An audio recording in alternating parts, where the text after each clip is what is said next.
Good morning everyone. अभी तक हम जो है सीड्स सीड्स से रिप्रोडक्शन के बारे में पढ़ रहे थे। उसके बाद थोड़ा सा हमने फूड कैसे प्रिपेयर होता है, जिस प्रोसेस की वजह से प्रिपेयर होता है उस प्रोसेस का नाम भी हमने पढ़ा था। उस प्रोसेस का नाम है फोटोसिंथेसिस।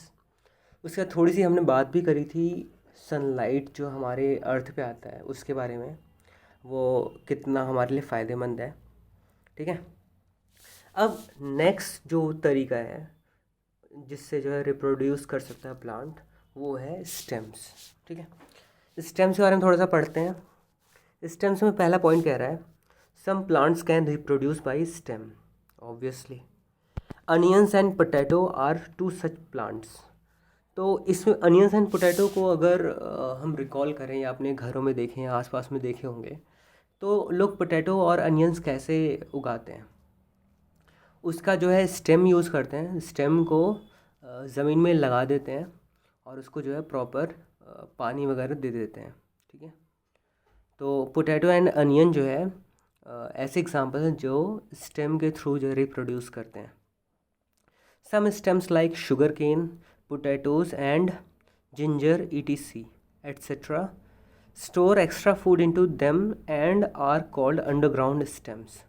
तो ये स्टेम्स जो हैं इनकी खास बात क्या है कि अदरवाइज़ तो स्टेम्स ग्राउंड के ऊपर वाले जो पार्ट होता है, जो मेन जो टहनी होती है, मेन जो पार्ट होता है जिससे सारे ब्रांचेस लगे होते हैं, सारे लीव्स लगे हुए होते हैं, उसको स्टेम बोलते हैं। लेकिन इस पर्टिकुलर ये कुछ केसेस ऐसे हैं जिनमें जो है स्टेम्स अंडरग्राउंड होते हैं, ग्राउंड के नीचे होते हैं। उसके एग्जांपल कौन कौन से हैं? शुगर केन मतलब गन्ना, पोटैटोज एंड जिंजर।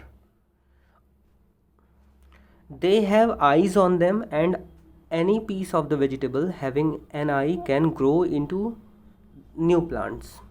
कह रहा है कि इनके पास आँखें होती हैं। आपने अगर देखा होगा पोटैटो को आपके घर में अगर ऐसे रखा गया हो कुछ दिनों के लिए, तो जो आपका जो पोटैटो होता है उसमें जो गड्ढे होते हैं, उन गड्ढों में से छोटे छोटे पौधे निकलने लगते हैं। आगे हम इसको फ़ोटो में भी देखेंगे। ठीक है, तो उन्हीं गड्ढों को क्या बोलते हैं? आइज़ बोलते हैं। ठीक है, और वो आइज़ से ही नए प्लांट्स ग्रो करते हैं। We eat these stems. इन स्टेम्स को हम खाते हैं। ऑब्वियसली हम पोटैटो पूरा खा जाते हैं, हम पूरा अनियन खा जाते हैं, हम शुगर केन भी पूरा ऐसे ही खा जाते हैं। ठीक है, some plants have green and soft stems, they are called herbs. Herbs भी बोल सकते हैं इसको, हर्ब्स भी बोल सकते हैं, दोनों ही हम बोल सकते हैं, हर्ब्स या फिर हर्ब्स।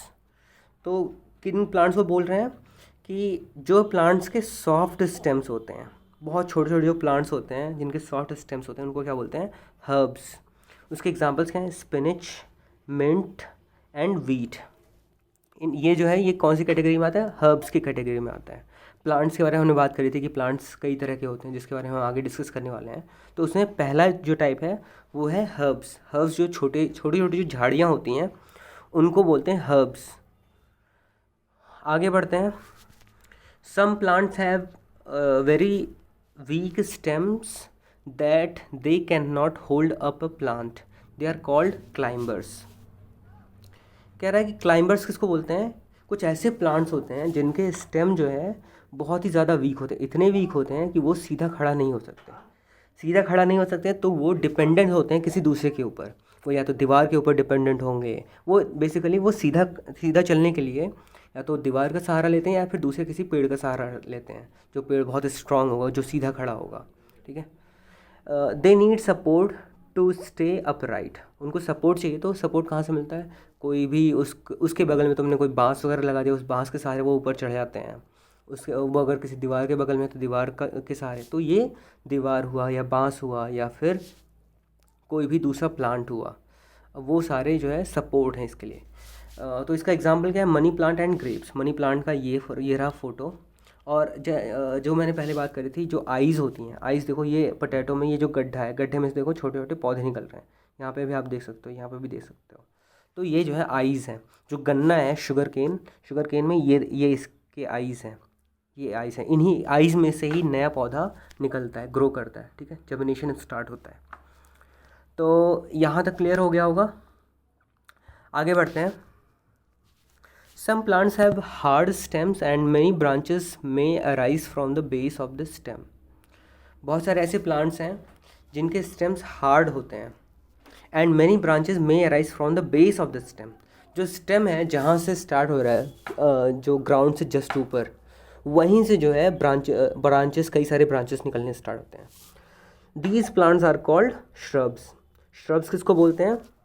ऐसे प्लांट्स जिनके स्टेम्स स्ट्रॉन्ग होते हैं लेकिन स्टेम के बिल्कुल नीचे वाले पार्ट से उसमें से ब्रांचेस निकलने लगते हैं, ऐसे प्लांट्स को बोलते हैं श्रब्स। इसके एग्जांपल क्या है? हेना प्लांट एंड रोज़ प्लांट। और इसके अलावा नींबू भी है। लेमन ट्री जो होता है वो आप देख सकते हो कि उसमें जो टहनियाँ होती हैं वो बिल्कुल नीचे से ही स्टार्ट हो जाती हैं, तो ये भी एक तरीके से श्रब्स हैं। क्लियर है? मेहंदी का पेड़ भी आपने देखा होगा। क्लियर है? आगे बढ़ते हैं।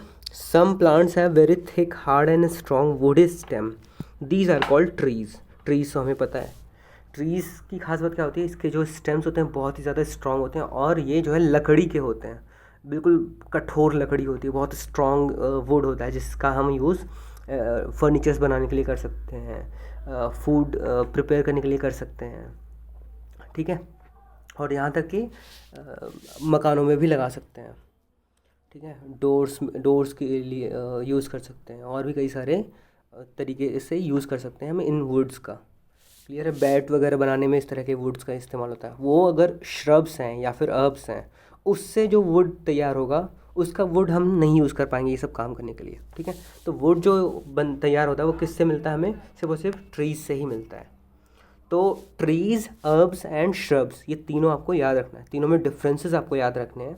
Neem and mango trees have such stems. इसका तो आप बहुत सारे एग्जाम्पल खुद ही बता सकते हो। इमली का पेड़ हो गया, आंवला का पेड़ हो गया, ये सारे के सारे ट्रीज़ में आते हैं। ठीक है? जामुन का पेड़ हो गया। तो यहाँ तक आपको तीनों में डिफरेंसेस आपको समझ में आ गया होगा। Herbs, shrubs and trees. मैं बार बार देखो मैं दोनों ही बोल रहा हूँ, हर्ब्स भी बोल रहा हूँ और अर्ब्स भी बोल रहा हूँ, तो दोनों ही सही है, लेकिन आप प्रेफर कर सकते हो हर्ब्स बोलना। हर्ब्स बोलना थोड़ा ज़्यादा ईजी भी है। ठीक है? आगे बढ़ते हैं। रूट्स से जो है रिप्रोडक्शन हो सकता है, उसका एग्जाम्पल यहाँ पे आप नीचे देख सकते हो। Sweet potato, radish, turnip and beet root. Radish, turnip and beet root almost एक ही जैसे दिखते हैं, बस इनके कलर में थोड़ा सा डिफरेंसेस होगा, इनका जो टेस्ट होगा थोड़ा सा डिफरेंस होगा, उनके जो है साइज़ में थोड़ा सा डिफरेंस हो सकता है। ठीक है? तो रूट्स के बारे में कह रहा है, roots of some plants like sweet potato, carrot, radish, turnip and beet root are eaten. तो इन रूट्स, ये रूट्स हैं एक तरीके से। पोटैटो की जहाँ बात करी जा रही थी वो स्टेम हुआ करता था, लेकिन स्वीट पोटैटो की जब हम बात करेंगे तो ये स्टेम नहीं है, ये एक तरीके का रूट है। ठीक है? If you cut the top portion of A carrot and plant it in the ground, new plant will grow from it. तो कह रहा है कि अगर एक कैरेट के टॉप पोर्शन को अगर आपने काट के ज़मीन में लगा दिया तो उससे जो है एक नया प्लांट ग्रो कर जाएगा। अच्छा, ये जो रूट्स हम इनको बोल तो रहे हैं, लेकिन ये किसी भी एंगल से ये रूट दिख तो नहीं रहे, तो हम इनको रूट क्यों बोल रहे हैं? उसके पीछे रीज़न ये है कि ये वाले जो रूट्स हैं इनकी एक ख़ास बात है। ये रूट्स इसलिए कह रहे हैं इनको हम, क्योंकि जो ज़मीन के अंदर रूट जा रहा था, तो हम नॉर्मली देखते हैं कि एक मेन रूट होता है, एक रूट का मोटा वाला पार्ट होता है और साइड में कई सारे पतले पतले रूट्स निकले होते हैं। तो जो मोटा वाला रूट होता है ना, इन पर्टिकुलर केसेस में क्या हो रहा है, मोटा वाला जो रूट है वो बहुत ही ज़्यादा फूड स्टोर कर लिया है, इतना ज़्यादा फूड स्टोर कर लिया है ये बहुत ज़्यादा मोटा हो गया है। ठीक है? तो जब बहुत ज़्यादा मोटा हो जाएगा तो वो इन्हीं शेप में कन्वर्ट हो जाएगा और इन्हीं रूट्स को हम खा सकते हैं, क्योंकि सारा का सारा फूड जो है, ज़्यादातर फूड कहाँ पे स्टोर हुआ है? उनके रूट के मेन वाले पार्ट में। और वो मेन वाला पार्ट किस फॉर्म में कन्वर्ट हो गया है? स्वीट पोटैटो के फॉर्म में कन्वर्ट हो गया है, रेडिश के फॉर्म में कन्वर्ट हो गया है, टर्निप के फॉर्म में या फिर बीट रूट के फॉर्म में। ठीक है? तो रूट्स क्लियर हो गया होगा आपको। आगे बढ़ते हैं। लीव्स भी बहुत ही इंटरेस्टिंग है। Leaves of most plants are broad and flat, but there is a great variety in their shapes and sizes. Most leaves क्या होते हैं, वो थोड़ा सा ब्रॉड चौड़े होते हैं और फ्लैट होते हैं। फ्लैट मतलब बिल्कुल सीधा सीधा से होते हैं, ठीक है। How do leaves obtain sunlight, ये सनलाइट कैसे एब्जॉर्ब करते हैं। If you observe a plant carefully you will notice that leaves are arranged in such a way that each leaf gets enough sunlight. तो देखना कि सारे के सारे जो लीव्स होते हैं एक दूसरे से थोड़ा सा सेपरेट रहते हैं, ऐसे सेपरेट रहते हैं कि सारे के सारे लीव्स को दिन भर में सन जो है ईस्ट में जब राइज करता है और वेस्ट में जो है सेट होता है, तो इस बीच में कहीं ना कहीं किसी न किसी टाइम पे हर एक लीफ को एक एक बार धूप तो थोड़ा थोड़ा ही देर के लिए सही लेकिन मिल जाता है। तो उनका जो ओरिएंटेशन ही ऐसा होता है, ऐसा नहीं कि एक एक जो है एक लीफ के ऊपर दूसरा लीफ चिपका हुआ है, तो ऐसा नहीं होता है। तो सोचो नेचुरली उनका जो है एक अपने आप से वो उनका ऐसा पूरा तैयार होता है, लीव्स के जो पार्ट्स होते हैं कि वो सारे के सारे सेपरेट होते हैं और सबको जो है अलग अलग सनलाइट चाहिए, ठीक है। The green pigment called chlorophyll present in them absorb sunlight. अब देखो ये भी एक बहुत इंपॉर्टेंट टर्म है क्लोरोफिल। जो भी फोटोसिंथेसिस हो रहा है, फोटोसिंथेसिस किसकी वजह से हो पा रहा है, क्लोरोफिल की वजह से। जो पेड़ पौधों का कलर जो है ग्रीन कलर का है, वो क्यों है ग्रीन कलर का। ग्रीन सिर्फ और सिर्फ ये जो एक सब्सटेंस है क्लोरोफिल, ठीक है, इस क्लोरोफिल की वजह से ही उसका जो पत्ता है वो ग्रीन कलर का है। और ग्रीन कलर होने के साथ साथ क्लोरोफिल ही रिस्पॉन्सिबल है कि सनलाइट जो है वो पत्ता एब्जॉर्ब कर पा रहा है। अदरवाइज़ क्या होता, अगर ये पिगमेंट नहीं होता तो सनलाइट आता और जो है इसके आर पार चला जाता, इसको कोई मतलब ही नहीं रहता, उसका कोई यूटिलाइजेशन ही नहीं कर पाता, ठीक है। तो क्लोरोफिल बहुत ही ज़्यादा इंपॉर्टेंट है। क्लोरोफिल जो है ग्रीन जो पत्ते होते हैं ग्रीन कलर के, वो उस कलर के लिए रिस्पॉन्सिबल भी हैं और सनलाइट को एब्जॉर्ब करने के लिए भी रिस्पॉन्सिबल है। अगर सनलाइट ये एब्जॉर्ब नहीं करता तो फिर जो लीव्स हैं वो फूड तैयार नहीं कर पाते। क्लियर है। आज के लिए यहीं रहने देते हैं, बाकी कल जो है नेक्स्ट वीडियो में हम लीव्स का स्ट्रक्चर थोड़ा सा देखेंगे, फिर आगे कंटिन्यू करेंगे। आज यहीं रहने देते हैं। Thank you.